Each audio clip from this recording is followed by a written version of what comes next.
દુર્યોધનને ભગવાન સમજાવે, દુર્યોધન પાંડવોને હિસ્સો આપી દો, તમે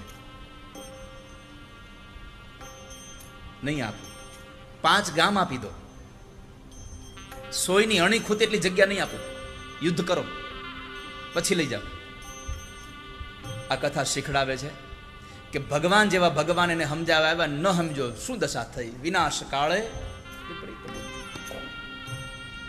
આપણા જિંદગીના આવા અવસરો આપણને શીખડાવે છે કે આપણે ક્યારેક અવળા માર્ગ ઉપર ચડતા હોઈએ, ખોટું કામ કરતા હોઈએ, ત્યારે આવા મહાપુરુષો આવીને આપણને સમજાવે તો સમજી જવું, ખોટ ખાઈને ધંધો કરવો, કારણ કે ખોટમાં નફો છે. આવા મહાપુરુષો જ્યારે સમજાવે, કૃષ્ણએ કહ્યું એમ જો કદાચ દુર્યોધનને કર્યું હોત તો દુર્યોધન નફામાં હતો, ખોટમાં નહીં, ન કરી શકો.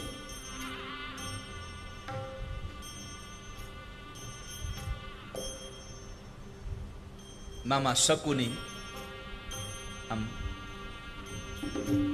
ત્રાહો હાલે.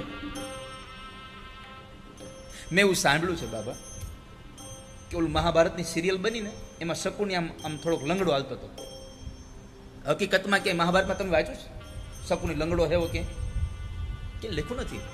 મેં એવું સાંભળ્યું છે કે જ્યારે એને શૂટિંગ હાલતું હતું, શૂટિંગના સમયે એ જે પાત્ર જે કિરદાર હતો એના પગમાં વાગ્યું એટલે જરાક એને આમ આવ્યું, એ ભળ્યું, એ લગાડી દીધું.